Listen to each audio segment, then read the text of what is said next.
Tonight on CBC Vancouver News. This piece of right here called my 9-year-old daughter a Muslim terrorist. Do it! Police are investigating after racist comments directed at a child in Surrey. You are touch me again. Also, touch me again. We haven't taken travel restrictions off the board. Will BC face tougher COVID-19 restrictions to ease the spread of the virus? And the community comes out as stronger after going through a challenge. how BC's Sikh community is celebrating a pandemic-style Vaisakhi by giving back. This is CBC Vancouver News.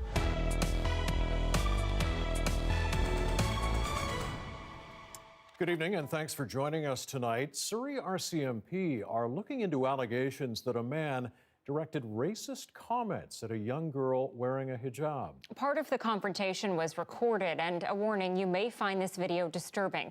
Dan Burrett joins us live with more. Dan, take us through what happened. Things got very tense at a superstore in Newton on Sunday. The video, recorded by the girl's father, does not include the alleged comments, but shows the aftermath between him and the man he claims made those comments to his young daughter. The video lasts more than 11 minutes. We're only going to show you a small portion of that. It has been bleeped, and again, some people may find this disturbing. This piece of just called my daughter a terrorist, a Muslim terrorist. This piece of right here. This piece of right here called my 9-year-old daughter a Muslim terrorist. Do it. Do it. Go ahead. A 9-year-old daughter, you call her a terrorist. Yeah. A little girl. The father calls the man racist, and eventually the man in the hat hits the phone away that he's recording him with. The father swears at him and another man he appears to be shopping with. The dad tells the second man he's, quote, guilty by association. They ask him to stop recording. There's nothing in the video or in the statement from Mountie to suggest what led up to the man's alleged comments. This was a very upsetting incident for the family and the child.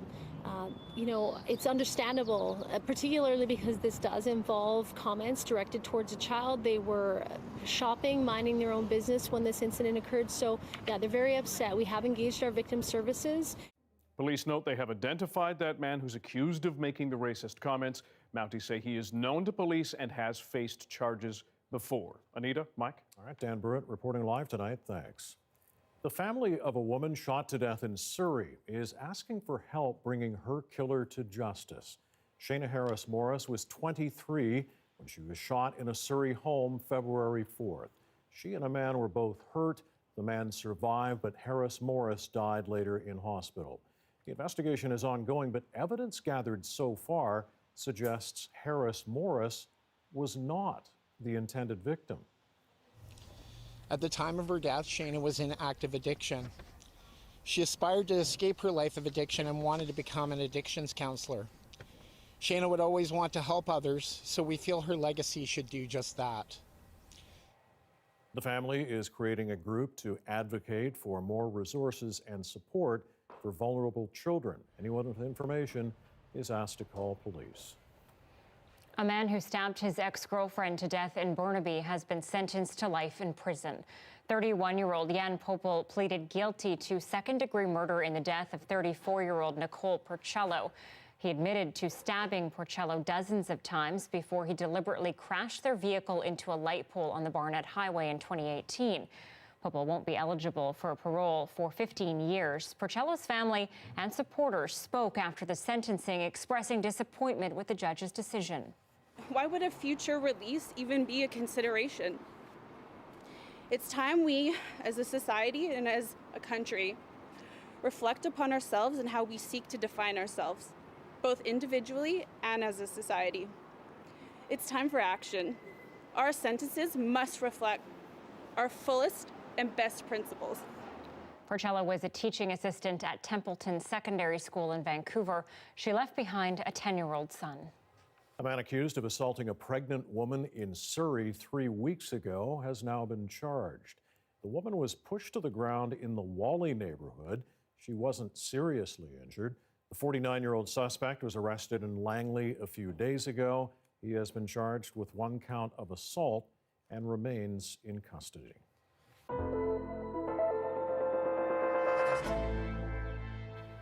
Well, BC has now immunized a quarter of the people eligible for the first dose of the COVID-19 vaccine as it records another 873 cases. More than 1.1 million doses have been administered so far. There are also 258 active cases of variants of concern in the province right now. 377 people are in hospital with COVID-19. 116 of them are in intensive care. Canada has confirmed its first case of a rare blood clot after a person in Quebec received the AstraZeneca vaccine. But BC's health minister insists all of the available COVID vaccines are the best out there and continues to urge people to get their shot. Every time there's an adverse event from immunization, they're called an AFI, that's reported and examined. And there was a safety signal with respect to the use of AstraZeneca for people under 55. And so there was a national recommendation, we followed it. But I think the uptake has been good. Dick says the rollout of AstraZeneca for the 55 to 65 age group has been going well. It's available in hundreds of pharmacies province-wide. BC's Premier says the coming days will provide a clearer picture on whether the current circuit breaker measures will be extended. Tanya Fletcher is here live with the latest. Tanya, John Horgan also insisting nothing is off the table in terms of travel restrictions. Yes, and this from a premier who's been resistant all along to the idea of stricter and really enforceable travel rules. There continues to be a non-essential travel advisory blanketing BC, but no orders. Today, though, John Horgan insisted that all options remain on the table. Yesterday, he had a phone call with Alberta Premier Jason Kenney, and they discussed interprovincial travel concerns and how that has been leading to COVID spread. Well, Horgan says if Dr. Bonnie Henry advises some form of border restrictions, given the way our caseload is going, then yes, it will be considered. We haven't taken travel restrictions off the board, quite frankly. It's about how practical are they and how can we enforce. Practicality is first and foremost in our mind. What can we usefully do to protect people is always there. And we, as I say, Cabinet meets tomorrow. All of these issues will be on the table. And as for BC's current 3-week circuit breaker, well, we're about 2/3 of the way through already and case counts really haven't budged. And we just heard moments ago, we've confirmed that BC's Restaurant and Food Association does expect the existing ban on indoor dining to be extended based on a meeting the industry had with provincial health officer today. But as for the Premier, John Horgan continues to push back against broader tough restrictions that other provinces have brought in, like the curfew in Quebec or the stay-at-home order in Ontario. He says they haven't really proven to be all that effective. And when asked how likely it is that our current restrictions, the circuit breaker, will be extended, well, the Premier pointed to updated modeling data that's coming Thursday. He says that'll give officials a better sense of how well the current measures are working overall. And yes, all of that will also be discussed, he says, at tomorrow's weekly cabinet meeting. Anita, Mike? We'll see what happens out of that. Thanks very much. Tanya Fletcher reporting tonight. And as people in Whistler start getting their COVID shots this week as part of a mass vaccination plan there, some in other parts of BC are questioning why. But as Justin McElroy explains, the reason Whistler is being prioritized has less to do with provincial location and more to do with federal allocation of vaccines. Day 2 of vaccinating all of Whistler was underway today as the province attempts to tamp down transmission in the resort town, where cases have been spiking for weeks and weeks. But it's led some people to ask, why not Surrey? After all, that community, the second largest in BC, has had high transmission for months on end now. And aside from teachers and some first responders, the city is going along the same age-based rollout as the entire province. But there's a reason why Surrey can't get vaccinated first, and it comes down to simple math. The sheer size of not only the community, but Fraser Health as a region is so big that Whistler, with just 12,000 people, around 8,000 of whom could get a first shot, is a drop in the bucket. Now, Adrian Dix did say that the province would be doing more vaccination of vulnerable communities and companies in the days and weeks ahead, but stressed that it would still be the age-based platform and rollout that would be the main way that BC would be vaccinated, and said ultimately their hands are tied.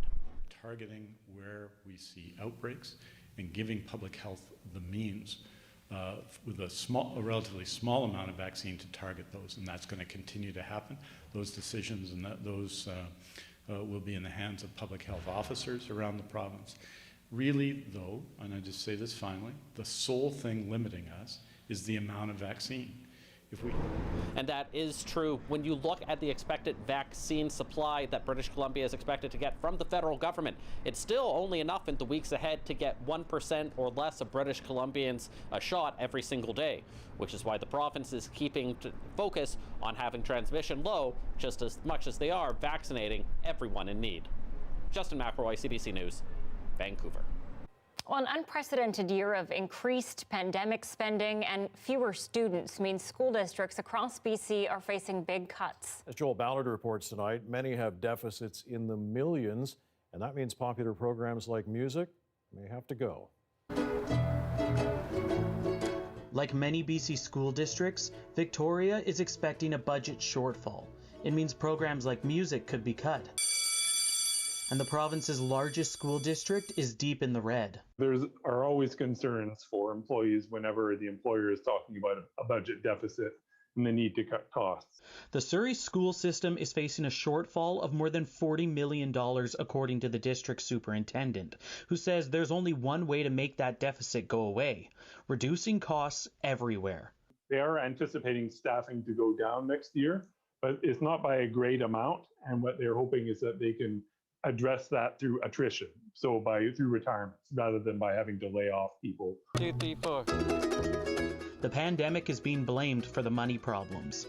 In a statement, Surrey Schools says it has seen a decrease in facility rental revenue, increased costs due to blended learning, and reduced enrollment of international students. It also implemented enhanced health and safety protocols.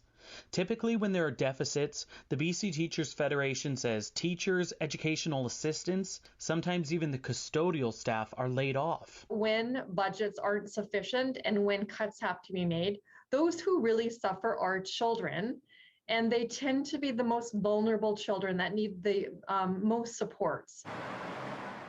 And it's not just Surrey having problems. Victoria, Richmond, Vancouver, and more, all expecting budget shortfalls.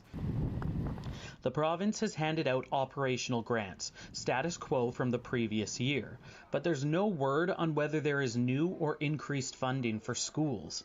This government saying that they support public education and that they're an education-friendly government, we really need to see that in terms of this budget. Until next week, it's a waiting game, and many will continue to hold their breath in hopes of a miracle to pull them back from having to make cuts. Joel Ballard, CBC News, Vancouver.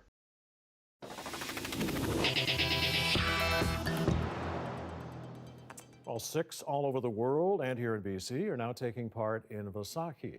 This year looks a lot different, though. There are no giant parades, no big gatherings at the Gurdwaras or in people's homes. But as Mayor Baines reports, the Sikh community is still finding ways to pay tribute to the foundation of the religion by giving back. Vaisakhi symbolizes the new year and the birth of the Khalsa, the Sikh identity and community. Before the COVID-19 pandemic, hundreds of thousands attended huge parades in Surrey and Vancouver. Both have been cancelled to prevent the spread of the virus, but the local Sikh community is finding other ways to take in Vaisakhi. The pandemic is a very bad situation to the people. People lost their jobs. At Dukhnwarn Gurdwara in Surrey, volunteers have piled up staples, bags of rice, flour, sugar, and lentils to hand out for free, as Vaisakhi also represents harvest time. The Gurdwara took the initiative. People bring the donation in the temple who have much grocery, and we will serve that grocery who have no grocery. Volunteers prepare free meals to give out. He urges people to stay at home, stay safe, and attend religious services online. Every year we celebrate very well, but these 2 years, it's a pandemic, so safety is the issue. So that's why actually we encourage people stay in home and do the prayers and celebrate Vaisakhi with their families. Hindu temples and Sikh gurdwaras have been broadcasting services. Local events taking place in Metro Vancouver can be live streamed. Still, people are longing for colorful floats, music, and free food stands. Tonight, many have made plans for an evening at home with loved ones and to connect with family. My morning is always spent with self-care, and my evening is always spent with family and doing what we do best, and which is like cooking and eating. So that's what we'll be doing and celebrating Vaisakhi this year. April is also Sikh Heritage Month. The theme of resilience that we're also highlighting in the month of Sikh Heritage Month as a theme, the community comes out as stronger after going through a challenge. And COVID is not just a challenge for Sikh community, but for a wider community. The hope is next year, if safe, Vaisakhi events will be bigger and better than ever. Mira Baines, CBC News, Vancouver.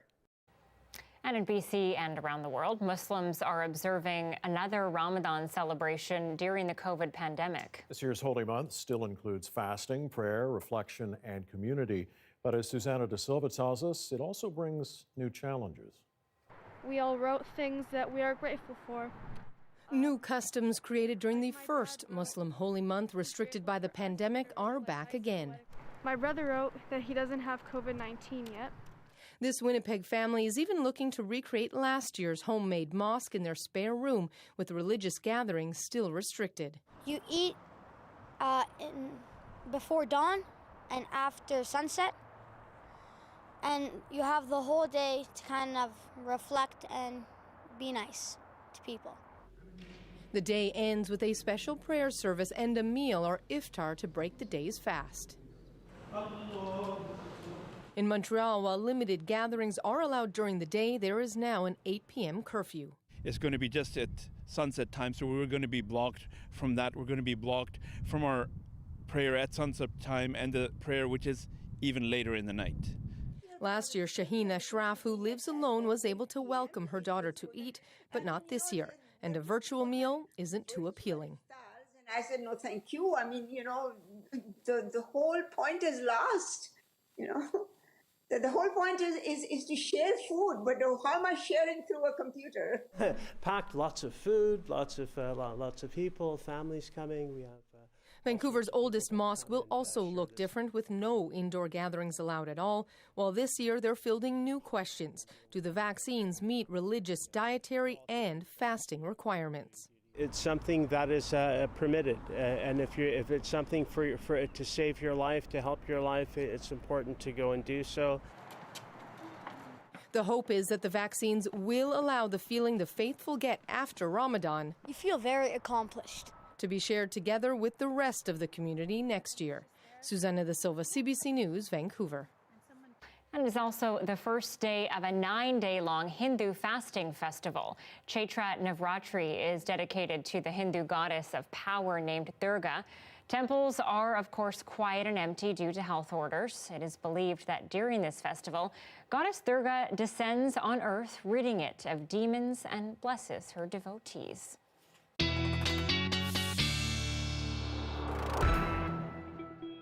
Meteorologist Johanna Wagstaffe is here now. It must be remarkably boring for you these days with this weather, kind of like being the meteorologist in Phoenix, oh, it's going to be sunny again, sunny again. I'm kidding. You must love this. Yeah, I was just going to say, you don't hear me complaining yet, although we're only on day 4 of the high pressure ridge. So ask me this time next week when I'm trying to find new creative ways to talk about outflow, which will be happening. Yeah, we are still under the high pressure ridge, and I don't think there are many people complaining today. Take a look at the temperatures out there right now. It felt warm this morning for the first time this season, I think, even in the shade. I mean, I'm really only wearing a coat because I feel like I lost out on trench coat season. So coats not even needed this evening. 13 right now in through YVR, 19 out towards Abbotsford. And look as I take you through tomorrow's forecast highs. Yeah, we're going to be hitting the 19, even 20 degree mark, not out of the question. This is a model computer generated forecast, so I'll hone it for you later on. But I do think we could be breaking records across the South Coast tomorrow. And yes, the outflow is to blame or to thank. High pressure really establishing itself. We've seen some high cloud. You can see on the current satellite shot sneaking through the piece through Prince George, but that high pressure will push back, clearing skies out for everyone over the next couple of days. And it is the whole province sharing in this heat. So I'll talk about when we expect the peak of the heat and what kind of records I think will break, and eventually when the rain comes, all of that coming up. Eventually. All right. Thanks, Joe. Talk to you again in a bit. Well, BC infectious disease experts are studying the transmission of COVID-19 between people and pets, specifically cats. And now they're looking for feline volunteers to take part. They can develop symptoms, so they can also be asymptomatic, from what we understand. We don't know a lot, that's why we're doing this study, but we have some evidence that they can develop clinical signs. They can get respiratory signs, as you would expect, but they can also get gastrointestinal signs as well. Recent evidence is showing some animals can be infected and transmit the COVID-19 virus. The study is looking at the risks of transmission from humans to cats. Households that have a confirmed case of COVID can participate. People are encouraged to go to the BC CDC website for more details on that. And a reminder, you can also watch this newscast live on CBC Gem. CBC Vancouver, also on Facebook, YouTube, and Instagram. The Johnson & Johnson vaccine facing some problems. Like the AstraZeneca, it's been linked to blood clots. Why that means its rollout is being paused in the U.S. coming up.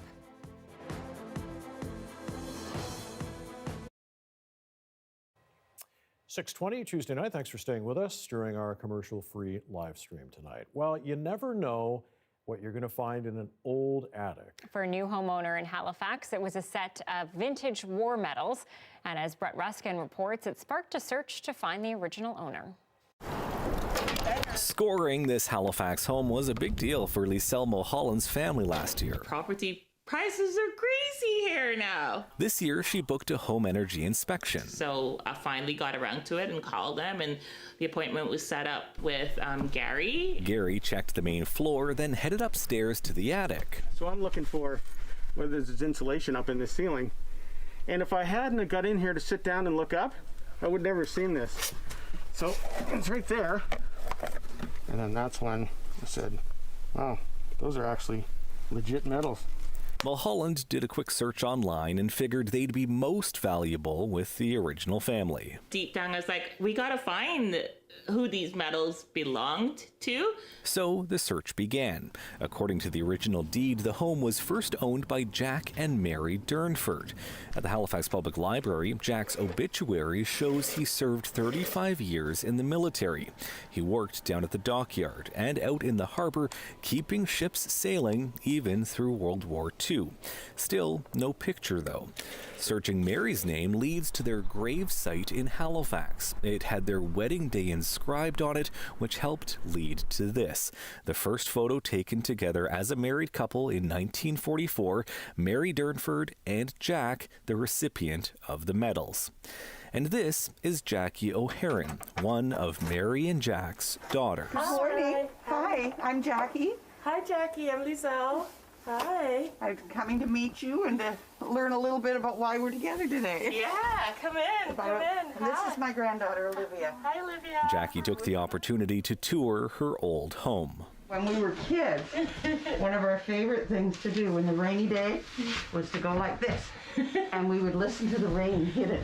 Then it was time for the reveal. Oh my goodness. Oh, I feel so honored. I'm glad it was me that went back down. You know, to know that he was recognized, and this is just a little overwhelming to be a part of this. It really is. And one more reveal. Remember Gary, who found the medals? Turns out his grandfather may have worked alongside the medal recipient, Jack Durnford. My grandfather was in the Navy. He grew up in Halifax and worked at the dockyards after the war for, 35, 40 years. They probably knew each other. Yeah. Brett Ruskin, CBC News, Halifax. That's quite a find. As we say, you never know what you're going to find in an old attic or a basement, in a box somewhere. Oh, that's pretty special. A lot of history, I'm sure. Okay, we'll be back in a few moments with more COVID-19 news from across the country.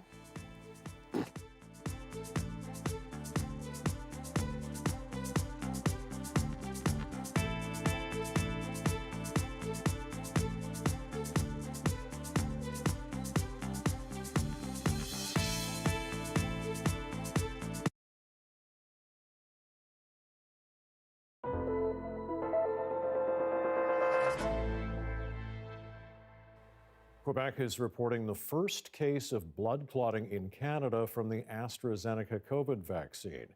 The health ministry says the patient's life is not in danger, that she received health care and is now recovering at home. It says this case was caught because of safety protocols that were put in place. The health minister reiterated today that such cases remain extremely rare and that the AstraZeneca vaccine is safe. And the use of Johnson & Johnson single-dose COVID vaccine is being paused in the U.S. As Katie Simpson tells us, it's also over concern about blood clotting.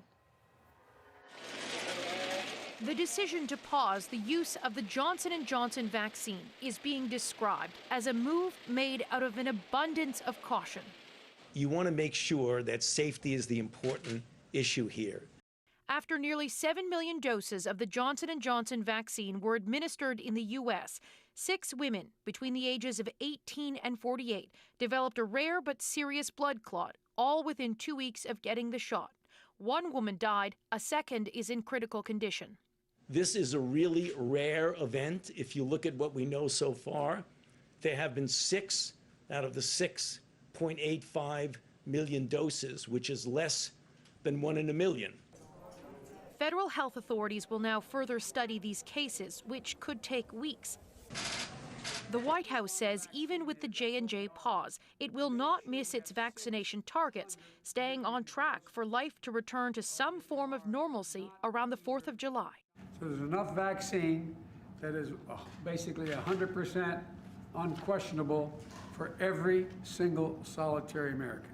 The further study of the J&J vaccine comes after concerns about rare blood clots were raised about Oxford's AstraZeneca vaccine, which has not yet been approved for use in the U.S.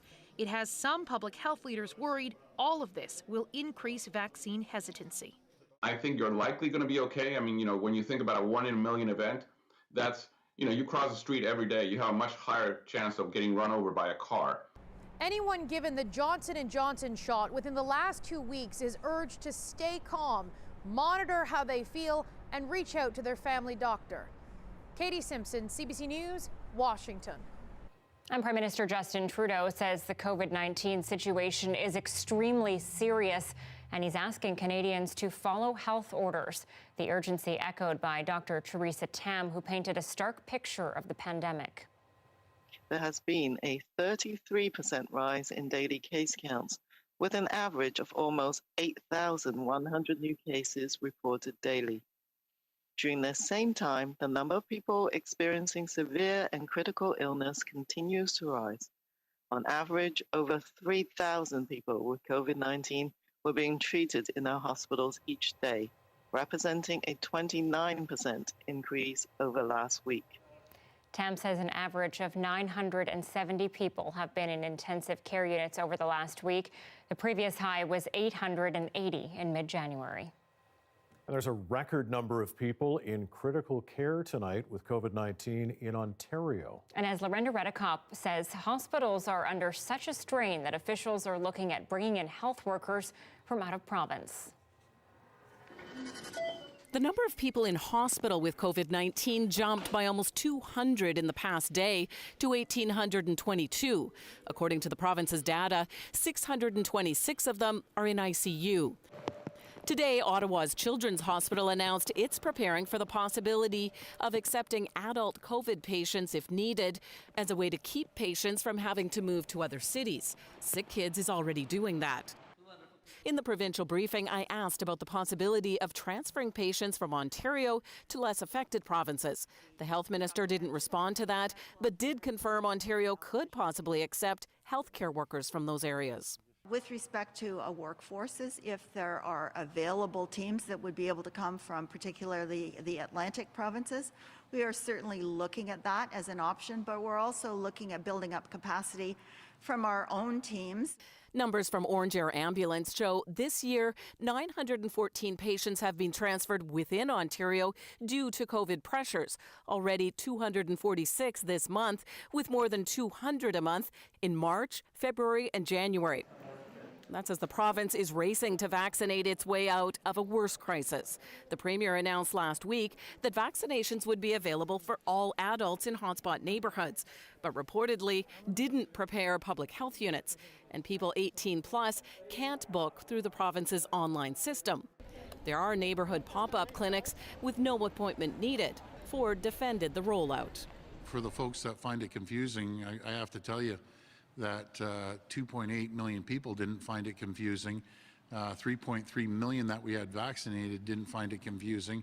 So if I'm doing the math right, we're well over 6 million people. Folks have to dig and try to, it's like digging for gold. I mean, try to find the solution here to get their vaccine. The province says between now and the end of May, it will receive around 3.5 million doses of Pfizer-BioNTech and Moderna, and recently received more AstraZeneca vaccines. The new vaccine timeline shows everyone in phase 2 should be vaccinated by the end of June. The former head of the vaccine task force had previously said all adults who wanted a vaccine would get one by summer. Lorenda Redicomp, CBC News, Toronto. Well, it's another year of observing Ramadan distantly. Coming up, we speak to a member of a Delta mosque on the challenges of marking the annual event in almost isolation.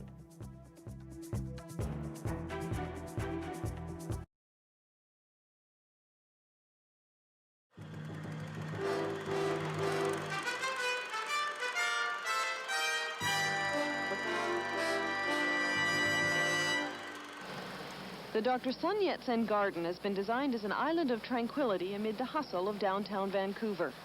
It's a classical Chinese garden, more architecture than horticulture.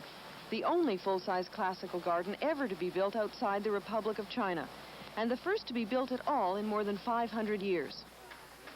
Late yesterday afternoon, virtually every politician with a toehold in Vancouver, from alderman to premier to cabinet minister, hid from the rain during the garden's official opening. This garland is a symbol of friendship between China and Canada. The ceremony ended with a traditional Chinese exchange of flowers, one politician to another. This garden will open to the public next Wednesday. What visitors will see is an authentic recreation of an author's retreat, from pavilions and pagoda to a lake and a fountain. It was built completely with materials imported from China by a team of Chinese artisans. Karen Webb, CBC News, Vancouver. Victoria is a city that's often received kings and queens, but this royal arrival is special because of a princess. The Prince of Wales is one thing, but it was the princess who sent the crowd into cheers of royal delight. But it's a particular pleasure to be able to introduce my wife to this great Pacific province and to let her see. The royal couple arrived in Canada after a 10-hour flight, obviously feeling but not showing the effects of an 8-hour time difference. They will spend the next week touring hospitals and parks, taking a ferry boat ride, and of course opening BC's big World's Fair, Expo 86. A lot of times security will be tight and mingling with the crowd will be impossible. But today a lot of people got to shake royal hands and give the princess some flowers. She shook my hand. Now, what did you say to her? I said, "You're very welcome." Yes, they were red lilies, and she was very happy, and she said thank you very much. And I said thank you for coming to see me. Today's arrival was a flawless beginning to the royal visit. Even BC's weather cooperated. Tomorrow, the royal couple goes off to Nanaimo. Later in the day, we'll meet the Prime Minister. And then on Friday, they do what they came here to do, which is open Expo 86. Paul Workman, CBC News, Victoria.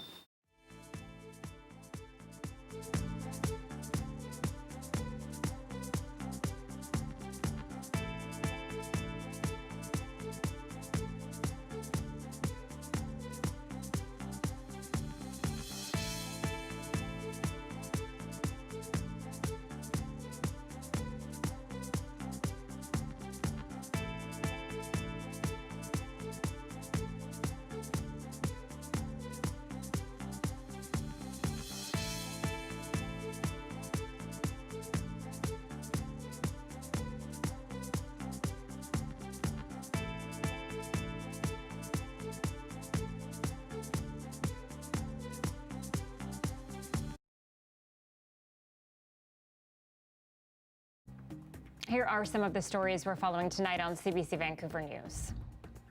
This piece of right here called my 9-year-old daughter a Muslim terrorist. RCMP are looking into an incident at a grocery store in Surrey in which a man allegedly directed racist comments at a 9-year-old girl wearing a hijab. The video, recorded by the girl's father and posted online, does not include the alleged comments, but shows the aftermath, a confrontation between the girl's father and the man who he claims made the comments.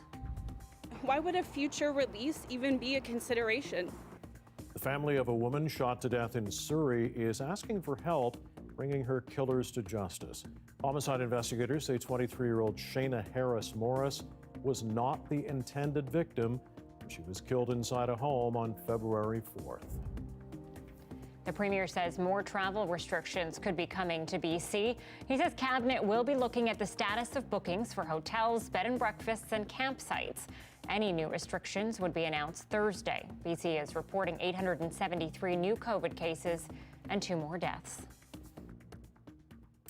Well, this evening marks the start of this year's Ramadan, and under the guidance of COVID-19 protocols, celebrations this year are going to be different, from empty mosques to virtual prayers to families and communities having to feast apart after breaking their daily fasts. And tonight we are joined by Salman Khan.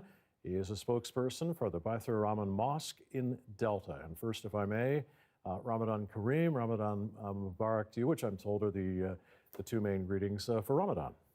Well, thank you for having me, and Ramadan Mubarak to you as well, Mike. All right. Well, thank you very much for being here tonight. Salman, I want to ask you, first of all, your mosque will not be open this year, and the prayers will be held through Zoom, like a lot of other things. Can you describe to us how Ramadan will look this year? Well, you know, as you mentioned, the mosque will be closed this year, unfortunately, but we will be holding a lot of our events via Zoom, where members of the community and just general public are all welcome to come and join in. Okay, and what are some of those events going to look like? So first of all, we have sermons in Ramadan, the holy month of Ramadan, that go every day for about an hour just before we break our fast. So we were inviting all the community members to join in from their homes and watch them live. Because of the COVID-19 situation, we have been able to actually add in a few more things into our programs. For example, this year, a lot of the kids will actually be making short videos from within the Ahmadiyya Muslim community and they will also be played on those channels for us. Okay. And I mean, this isn't the first Ramadan under COVID. What's changing from celebrations last year? I mean, I know that we were all hoping that this would be a thing of the past at this point, but how have you planned for this year? Well, yeah, we were very excited for this year. We were really, really hoping and praying that things would actually look very, very different, but unfortunately, that's not the case. But we're having a little bit more experience this year. We are going a little bit more planned this year, getting the word out to the community members a little bit more earlier for the program, so they're actually able to access all these programs easily. Ramadan is a big, really, really big event for the Muslims, you know, to come to the mosque, join in, and to socialize, pray, of course, increasing their spirituality, but socialize as well. That aspect is going to be missing this year, which is a really, really big thing. But at the same time, you know, using Zoom and other technical things that we can use to our advantage, we're able to actually connect throughout Canada. And actually, we're inviting friends from across Canada into these events where they can come and give lectures live on these programs.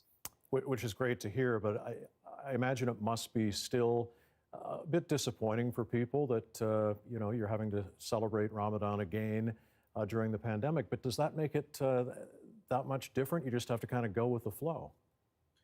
Absolutely. I mean, as a Muslim, you know, the first priority is always the well-being of our community and our country. So, I mean, if times call for us to actually, like, you know, take our events indoors into our homes, which is completely fine. We're ready to adapt in any way that we can. Salman, we appreciate you joining us tonight. Thank you very much indeed. Thank you so much for having me. A shocking twist in the trial of the man accused of killing George Floyd in Minneapolis, linking 2 deadly police interactions in the state. That's coming up. 21 minutes in front of 7 o'clock, a live look at Mount Baker across the border in Washington state tonight. A rinse and repeat day on the South Coast, minus the moisture. So more sun again today, a lot more coming. Joe's forecast is next.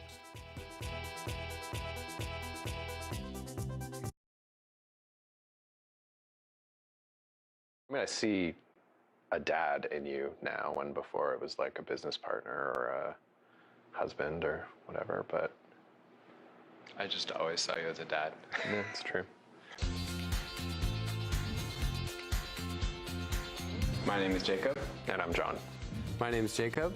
My name is John, and this is our 3-month-old baby. We don't know yet. We don't We have know a yet. long list with lots of barf emojis. It just keeps lots getting of longer bows too. And Yeah. stars next to some names. We've like hatched this plan that whenever people ask what the name is, we're just gonna say the dumbest things we can think of and see the reaction. But we haven't done it yet because we're so worried that we're gonna be like, yes, I would like to name our child Dresser, and someone will be like, oh, what a beautiful name. Our baby's name is Eleanor Anna Jane Ryan, and Eleanor is getting fussy. Eleanor is my dad's mom's name, and Anna Jane is Jacob's dad's mom's name. So grandma's names all around, but we call her Ellie. The last time I washed my hair is by choice, like a month ago. And that's just because I have blonde straw hair that does not need to be washed very often. I'm the same. I don't wash my hair very often. I think it was like on the weekend, so like a few days ago. It's not because we're so frazzled and busy. It's just, yeah, we're gross. We're still gross.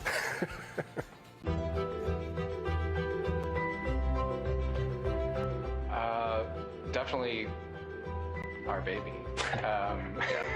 That's definitely the thing I'm most excited about. Yeah. It's stressful, but in a totally new kind of stressful way that is exciting, and we've been looking forward to it and working towards it for a long time. So we're very excited, but with everything else that's going on, our work and our house, we're also a little bit stressed about it. One of us will be at work and the other one will text saying, you know, we got a big booger out of our nose. And that is, you know, exciting to us. Like, we're like celebrating. Yeah, I've definitely sent some pictures of poo to Jacob that we've both gotten really excited about, so yeah. I think really like the pregnancy probably hasn't affected our daily lives as much as we would have liked, maybe. Yeah, I mean, I think Ellie's pretty much changed everything about every single day. We time everything around her because she sort of works on like 3 to 4 hour cycles of feeding and sleeping and changing. But it's actually nice to have a rhythm, I think, because before we were just so like go, go, go with work that it was like we were working and working, working, working, and then a couple hours off before bed. And now it's like we have to stop and we have to, you know, make space and time in our day for her, which is good.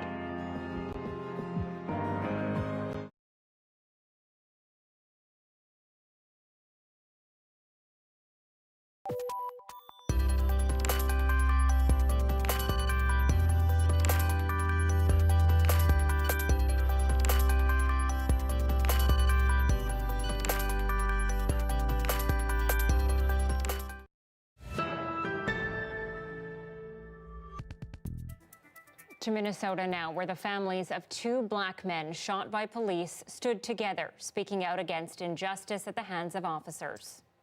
Daunte Wright was killed on Sunday in the same city as George Floyd, who died last year. And today, as Susan Ormiston reports, the officer who shot Wright resigned. Another shrine, another name. Daunte Wright joins a list of young, unarmed Black men killed by police. It's getting bad, man. It's happening frequently, too much. The giant fist, just like the one at George Floyd's Square, a symbol of resistance. I'm so sorry. Sadness today, and anger now boiling over in Minneapolis from Wright's family, his aunt. They murdered my nephew. She killed my nephew. A 20-year-old A young father, his family pouring out their collective anguish at a system. And an officer who mistakenly say police pulled her gun instead of her taser. I watched that video like everybody else watched that video. That woman held that gun out in front of her for a long damn time. That officer, Kim Potter, a 26-year veteran, suddenly resigned alongside the police chief. After 26 years, you would think that you know what side your gun is on and what side your taser is on. Attorney Ben Crump has another case, another family who today linked arms with the Floyds. We will fight for justice for this family, just like we're fighting for our brother. Yeah. All this with just days till arguments wrap up in the Derek Chauvin murder trial. So it's easy to sit and judge in an office on an officer's conduct. It's more of a challenge to, again, put yourself in the officer's shoes. Defense leading their case today with a former officer and use of force expert who said Chauvin did not use deadly force. I felt that Officer Chauvin's interactions with Mr. Floyd were following his training, following current practices in policing, and were objectively reasonable. Tonight, a crowd resumed its protest outside the police station in Brooklyn Center, a suburban city on edge. One outstanding question: will the police officer here be criminally charged? The mayor is under pressure to announce that soon, especially with the jury expected to consider its verdict in the Derek Chauvin trial beginning next week. Susan Ormiston, CBC News, Washington.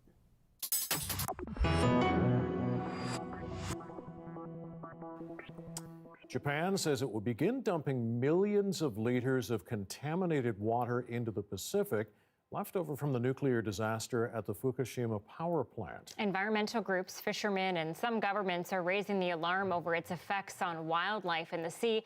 Johanna Wagstaffe, as you can see, is here now. Joe, I understand there's concern as well about it here on our coast. What do we know? That's right, because we know that following the 2011 earthquake and tsunami, we did have both debris wash up on our west coast, but also trace amounts of the radiation element cesium in very low doses. But scientists have been watching this announcement very closely. It didn't come as a surprise. We know that this decision about what to do with all that stored water was going to happen. It had been delayed, so no surprise. But I did speak to scientists on both sides of the Pacific about what that impact might look like to BC. And first of all, there is a lot we don't know. Since 2011, there has been a lot of international collaboration, a lot of monitoring along our west coast. But this announcement today comes with a lot of questions. Take a listen to a marine chemist from the University of Victoria. We lack fundamental information about the amounts and the specifics of the radioisotopes themselves that still exist in the wastewater. So there have been efforts to clean the wastewater, which works well for certain isotopes and less well for others. And given the volumes of water that exist on the site, having that basic information, what's there, what are the risks to marine life and human consumers of seafood related to those isotopes? We can't really estimate the risk to the environment or public health without knowing what's exactly is in the tanks. So Japanese officials have said that they will be filtering the water before it's released in 2 years, down to levels well below international standards. But a lot of questions also about how this will impact the fishing industry in Fukushima. I spoke to a researcher who spent a lot of time looking at recovery efforts to the fishing communities around Fukushima. Take a listen. The issue as I see it is just as much so, if not more, about issues of pride and identity and how important the sort of symbolic recovery of fisheries has been. Rebuilding these fishing ports, rebuilding the boats, getting the ports open again, getting the fish markets open again. All of that has given people a sort of sense of purpose and pride and recovery. And a lot of consideration, I think, needs to be given to how you can handle the releases of treated water in a way that doesn't jeopardize what's been achieved so far. Everyone I talked to today, though, says we do have 2 years to update our collaborations and our scientific methods. So I will definitely keep you posted on this one. But sticking to the West Coast, Let's take a look at our forecast. The other big story I'm watching today, of course, the rising and getting close to record-breaking temperatures.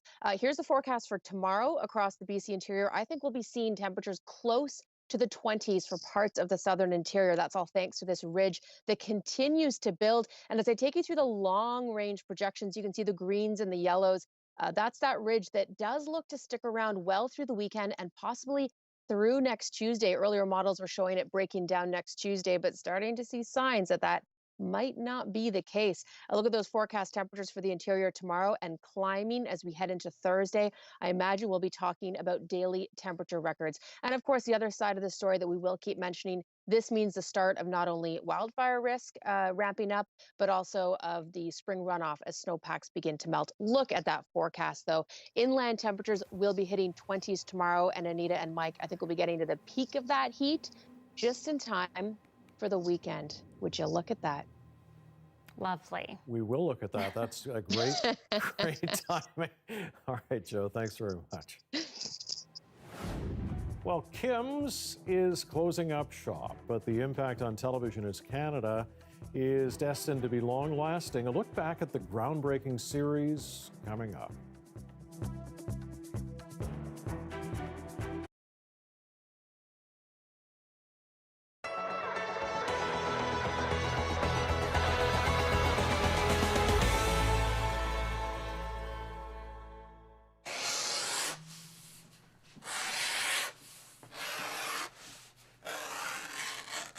My name is Bill Long, and this is Sackville Harness Limited. Was out of work one day and came looking for a job, and guess I've been here ever since. That was 30 years ago, when 6 people worked here full-time, making leather harnesses and hand-stuffed collars for horses. But the history of this place goes back much further. It's one of the oldest businesses in one of the oldest buildings in the town of Sackville. It's hard to imagine much has changed in the harness shop since it opened 101 years ago, but things are about to. I'm in the process of cleaning out and selling what machinery and what stock I can to close up the end of May. Why did you make the decision to close up? Getting at an age that I want to just retire, and I've tried to sell it for 5 years, can't sell it, so shut it down, I guess. Long says the business is still viable. He could work 6 days a week if he wanted to, but he doesn't. He's put in his time.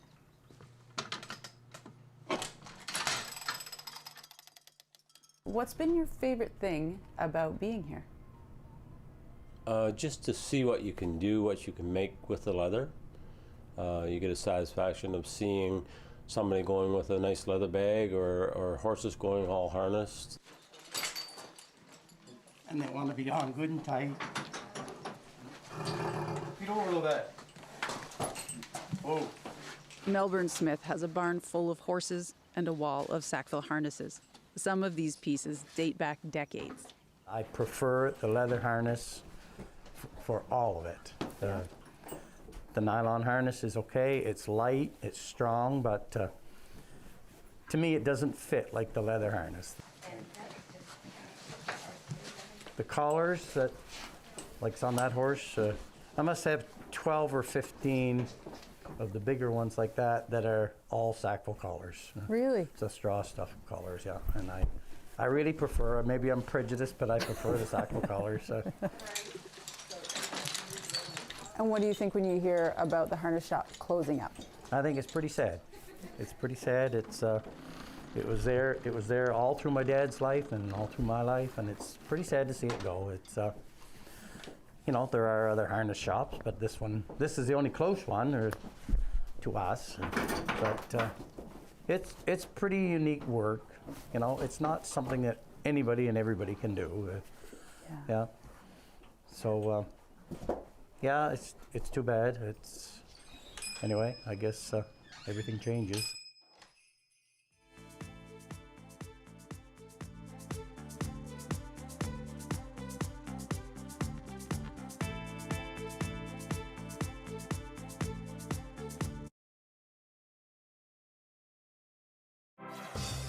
Hi, I'm Amy Bell. Here's what's in your CBC Vancouver inbox.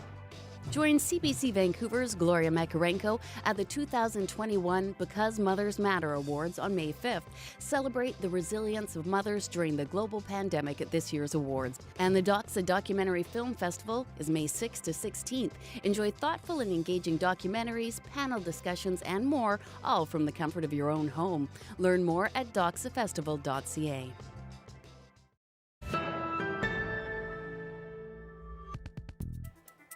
Tonight, many Canadians are saying goodbye to beloved sitcom Kim's Convenience. It's a farewell many were not prepared for, as the show was abruptly canceled last month. One of the stars is Paul Sun-Hyung Lee. In an interview with the National's Andrew Chang, he talked about the feelings around ending the show. I know I'm still emotional about it. Some of the other cast members are as well. But at the same token, it's like, to what end would that serve it? I really wanted to sort of turn the page in a sense, and take the good from Kim's Convenience, all the groundbreaking work that we did, all the barriers that we broke through, the representation that we showed, and take that with me instead of how it ended. Now, I think there's a time and a place for that discussion too, because I think for the industry to grow and evolve and to protect and nurture BIPOC artists behind the camera as well, this is a hard conversation that needs to be had. That's the only way to grow. And it's not going to be, it shouldn't be about finger pointing or you didn't do this or you didn't do that. This Kim's was a first show of its kind. And a first show is always going to make mistakes. But for us to grow as an industry, we need to learn from those mistakes without judgment, without people tisk-tisking. We're all human beings, and we made decisions that maybe weren't the best in the long run, but worked at the time. And you can watch that full interview with Andrew Chang tonight on The National. Now, despite the sadness of seeing the show depart, Jacqueline Hansen tells us those in the industry hope the show's legacy lives on. You know, it's a long time now. Mrs. Kim and me come from Korea. In tonight's finale, a moment to reminisce. Good memory, like this. About the family so many have watched, loved, and related to. From the original play It's a new one, very good, from Korea. to its global success on the small screen. And even though it was renewed for a 6th season, the show's producer says the creators wanted to move on early. So fans and those in the industry are saying a reluctant goodbye to the show that opened minds and doors. Growing up, for the longest time, I never had the possibility of even recognizing that I could even be within this industry, right? The driving force of Kim's was co-creator In's Choi, a Korean-Canadian himself who based the story off his own life.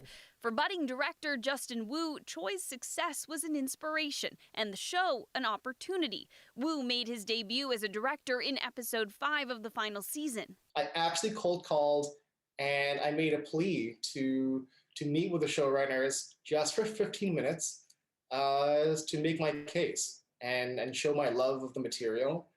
And why it means so much to me. The lead character. But Choi is said to have often been the only writer of Asian heritage in the room. In light of his departure, CBC said in a statement today that as the original playwright and a showrunner, In's brought an authenticity that the producers ultimately felt could not be replaced. There's so many. This Toronto-based screenwriter hopes Kim's legacy opens more doors for BIPOC creators. More change needs to happen, and you can have a show that has the diverse writers, but then who is the cinematographer? Who is the director? Who is the producers on the show? So all of those things matter. Okay, let's toast pray. For now, a send-off. Thank you for family. To a show that's both broken barriers and carried the weight of doing so. Amen. Amen. Jacqueline Hansen, CBC News, Toronto. I love that show. I was kind of late to it, actually. We were kind of late to it, but it's become a regular viewing. We'll have to check it out tonight. I'll make it home in time, 8 o'clock tonight, right after Family Feud Canada. I'll have to go back and binge watch it all. Do it. I'm told I must, so I will. Okay, imagine driving back home from work to find a massive sea lion on the side of the road. As one does. It happened this week to a man in a remote area near Holberg on Vancouver Island. It was probably the most unusual thing I've ever seen up here. I've seen, bears, cougars, elk, but never a sea lion. It's unclear where the animal came from, but based on different sightings, it may have been traveling across 2 rivers in the area. It's actually startling when it starts to come after your truck. It does shake you up a little bit.